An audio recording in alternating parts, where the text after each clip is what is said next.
Collector महोदयांनी एवढी leading केली आणि 78 वाहनावर करोडोचा दंड झाला. परंतु तुम्हाला अतिशय जबाबदारीने सांगतो की त्याचे दंडाचे आदेश तहसीलदार खोमणे यांनी गुंडाळून ते फेकून दिले. एसडीएम मॅडम आणि तहसीलदार यांनी संगनमत करून ते दंडाचे आदेश आजपर्यंत आजच्या तारखेपर्यंत ते दंड वसूल झाले नाही, काही नाही. म्हणजे कागदावर 25,000 ब्रास एका राक्षस भवनमधली वाळू आहे.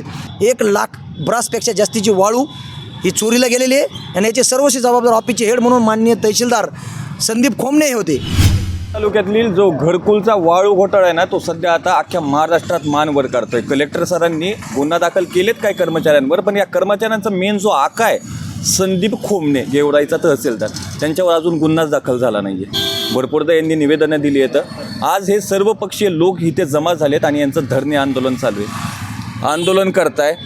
आकांचा जो हा कर्मचाऱ्यांचा आका, या कर्मचाऱ्यांवर कलेक्टर सरांनी तर गुन्हे दाखल केले, पण या आकावर अजूनसुद्धा गुन्हा दाखल झाला नाही. आणि तुम्ही निवेदनं दिलेत, निवेदन तरी कुठपर्यंत देणार? आज शेवटची आज वेळ आली आहे, धरणे आंदोलन करताय. 100% आपण जसं म्हणताय की निवेदन कुठपर्यंत देणार. आम्ही या ठिकाणी माननीय जिल्हाधिकारी महोदयांना निवेदन दिलं होतं, त्यानंतर आम्ही विभागीय आयुक्त यांना देखील निवेदन दिलं होतं. या सर्व गोष्टीची सर्व पार्श्वभूमी समजून सांगितली होती. माननीय जिल्हाधिकारी महोदय आम्हाला म्हणले होते की पुरावे असले पाहिजेत काही विषयामध्ये, तर आम्ही त्या ठिकाणी त्यांना पुरावे दिले. कोणत्याही जर एखाद्या विषयाची जर मेन हेड असतील तर ह्या गौण खनिज विभागाचं जे सर्वस्वी जबाबदारी होती सेव्ह करायची, ती जबाबदारी सन्माननीय तहसीलदार महोदयांची होती. त्यांनी या ठिकाणी पूर्ण दुर्लक्ष केलं आहे. आणि जर 100-200 ब्रास 500 ब्रासपर्यंत जरी वाळू असती तर स्वाभाविक तलाठी मंडळावरती ढकलता आली असती. परंतु जास्ती म्हणजे कागदावर 25,000 ब्रास एका राक्षस भवनमधली वाळू आहे. वास्तविक पाहता आम्ही मागणी जी केली होती की उर्वरित गावं जे आहेत गोदावरी पात्राचे, त्याचीसुद्धा तपासणी करा. जर पूर्ण जर अभ्यास केला, 1,00,000 ब्रासपेक्षा जास्तीची वाळू ही चोरीला गेलेली आहे आणि याचे सर्वस्वी जबाबदार ऑफिसचे हेड म्हणून माननीय तहसीलदार संदीप खोमणे हे होते. आणि त्याच्यामुळे प्रशासनाने आडेवेडे न घेता त्यांना पहिल्या दिवशीच, वास्तविक पाहता पहिल्या दिवशी त्यांच्यावर गुन्हा दाखल व्हायला पाहिजे होता. परंतु आपल्या सर्वांचं दुर्दैव, एक प्रशासन व्यवस्था हवी ठरते आणि काही स्वतःचे डमी माणसं, जसं नाही का मटक्यामध्ये कधी कधी रेड झाली तर डुप्लिकेट माणसं पुढे गेले जाते, माझ्यावरचं याला गुन्हा घ्या. त्या पद्धतीने त्यांनी स्वतःचे जे कलेक्शन करत होते दांडगे आणि ढाकणे असे कर्मचाऱ्यावर त्यांनी स्वतःच हे कर्मचारी दिले. आणि हा गुन्हा जो झाला आहे हे ॲडजस्टमेंट आणि संवाद करून गुन्हा दाखल झालेला आहे. असं वाटतं या प्रकरणात काहीतरी शंका येते का कलेक्टर सरांवरच? कुठंतरी दुर्दैवाने ती म्हणण्याची वेळ आपल्यासमोर आली. कारण की अजून एक गंभीर घटना तुम्हाला आम्ही सांगतो जबाबदारीने. माननीय जिल्हाधिकारी महोदयांनी 78 वाहनावर दंडात्मक नोटिसा काढल्या होत्या, त्याच्या मोठ्या मोठ्या बातम्या झाल्या होत्या आणि मीडियाने स्वतःचं त्याच्यामध्ये पाठ शाबासकीची घेतली होती जनतेमधून आणि मीडियामधून, किंवा कलेक्टर महोदयांनी एवढी लीडिंग केली आणि 78 वाहनावर करोडोचा दंड झाला. परंतु तुम्हाला अतिशय जबाबदारीने सांगतो की त्याचे दंडाचे आदेश तहसीलदार खोमणे यांनी गुंडाळून ते फेकून दिले. एसडीएम मॅडम आणि तहसीलदार यांनी संगनमत करून ते दंडाचे आदेश आजपर्यंत आजच्या तारखेपर्यंत ते दंड वसूल झाले नाही, काही नाही. याच्यासारखेच असे गंभीर गुन्हे भरपूर झालेत. त्याच्यामुळे जर अनुपालन अहवाल माननीय जिल्हाधिकारी महोदयांनी याच्यामध्ये 100% घ्यायला पाहिजे होतं ना. मग का तुम्ही नुसत्या स्वतःच्या बातम्या करून घेणार आणि निघून जाणार? तर याच्याहून कुठंतरी वाटतंय की जिल्हाधिकारी महोदय सुद्धा यांना जाणीवपूर्वक साईड कॉर्नर करतायत किंवा त्याच्यामध्ये अप्रत्यक्ष सहभागी आहेत, असं दुर्दैवाने म्हणण्याची वेळ आमच्यावर आलेली आहे. काय वाटतं, गेवराईचे जे मतदारसंघाचे आमदार आहेत विजयसिंह पंडित यांनी सुद्धा पहिल्यांदा प्रश्न उपस्थित केला होता. असं वाटतं ह्या प्रश्नाला उत्तर मिळेल म्हणून? वास्तविक पाहता त्यांनी लोकप्रतिनिधी म्हणून उशिरा का होईना पण या प्रश्नावर जिल्हा प्रशासनाला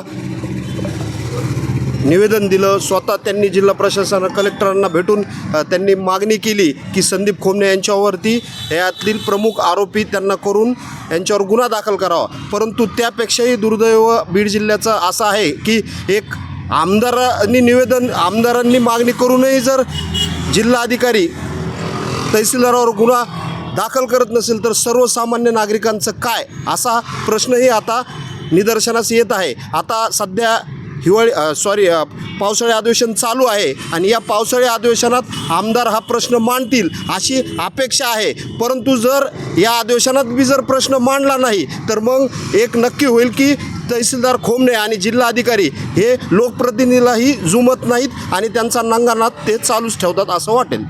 एक खरं सांगायचं झालं ना तर सध्या बीड जिल्ह्याची जी सगळी जनता आहे त्यांच्या मनात हा प्रश्न नक्कीच पडतो आहे की अगोदरपासून वाळू माफिया होते, अगोदरपासून वाळू चोरीचे प्रकरणसुद्धा उद्भवले तर समोर आले तर, पण याच वेळेस एवढं का?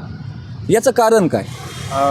दरवेळेस एका छोट्या मोठ्या प्रमाणात होत होती. असं नाही की ह्या वेळेस गेवराई तालुक्यामध्ये चोरीचं वाळूचं प्रमाण आहेच आहे 100%. कारण की त्याला महसूल प्रशासन आणि पोलीस प्रशासन यांचा हप्तेखोरीमुळं खुलेआम पाठिंबा आहे. परंतु यावेळेस काय झालं, गोदावरी लवकर ड्राय झाल्यामुळं एक वाळू माफियांना आणि प्रशासनाला मोठी संधी मिळाली. जवळपास 4 महिन्याचा एक मोठा स्पेल या सगळ्यांना भेटला आणि त्याच्यामुळे या वर्षीचे जे वाळू उत्खनन आहे ते मोठ्या प्रमाणात झालं आहे. गोदावरीने पात्र बदललं ही अतिशय गंभीर बाब आहे. आणि ह्या तहसीलदारांनी त्यांनी जी हाईट केली गौण खनिज अधिकाऱ्यांनी आपल्या जिल्ह्यातून रस्ता जालना जिल्ह्यात नेला आहे, जो की पूर्णतः नियमबाह्य आहे. प्रदूषण नियामक मंडळाचे कसलेही नियम पाळले जाणे. एकीकडे टेंडर देताना प्रदूषण मंडळ म्हणतं आहे की आमचा परवाना पाहिजे आणि ज्यावेळेस कसलाही परवाना नसताना अशा पद्धतीने जर होणार असेल पात्र बदलणं हा अतिशय डेंजरस विषय आहे. भविष्यामध्ये मनुष्यहानी होण्याची शक्यता आहे. तुम्हाला पाहायला मिळेल, दुर्दैवाने आम्हाला म्हणावं लागेल की जर कधी जास्तीचा पाऊस झाला तर काही गावामध्ये पाणी डायरेक्ट घुसणार आहे आणि त्याची जबाबदारी हे घेणार आहेत का? कारण की मनुष्यहानी होण्याची शक्यता जास्तीची आहे. आता हे जे संदीप खोमणे तर ठीक आहे, हे तहसीलदार झालं, त्यातले त्यात गौण खनिज अधिकारी आहेत कुलकर्णी, SDM आहेत कविता जाधव, यांना तुम्ही म्हणता निलंबित करा. यांचा काय हात आहे का या प्रकरणात? हां, तर यांचा हात अतिशय जबाबदारीने आम्ही सांगू शकतो. यांचा हात कसा आहे तर माननीय अंबडचे जे तहसीलदार आहेत त्यांनी एक पत्र यांना दिलं होतं लेखी 2 महिन्यापूर्वी की बाबा अशा पद्धतीचे रस्ते तुमच्या तालुक्यातून आमच्या तालुक्याकडे येत आहेत आणि गोदावरीमध्ये प्रचंड मोठ्या प्रमाणात मशिनरीने अवैध उपसा होत आहे, तुम्ही याच्यावर काहीतरी करा. तरी देखील त्यांनी काही केलं नाही. त्याच्यानंतर विविध गावचे सरपंच त्या ठिकाणी आंदोलन करत होते, त्यांचे पत्र आहेत. गोदावरीत आपले तलावडा परिसरातले 8 सरपंचांनी संयुक्त पत्र दिलं आहे की आमच्याकडे अवैध उपसा होतो आहे, तरीसुद्धा मॅडमनी काही केलं नाही, गौण खनिज अधिकाऱ्यांनी काही केलं नाही. असे शेकडो पत्र या ठिकाणी पडून आहेत. त्याला कसल्याही प्रकारचं त्यांनी एंटरटेन केलं नाही, त्यांना रिप्लाय दिला नाही आणि हे वाळू उपसा थांबविण्यासाठी यांनी एकही 1% देखील मुवमेंट घेतली नाही.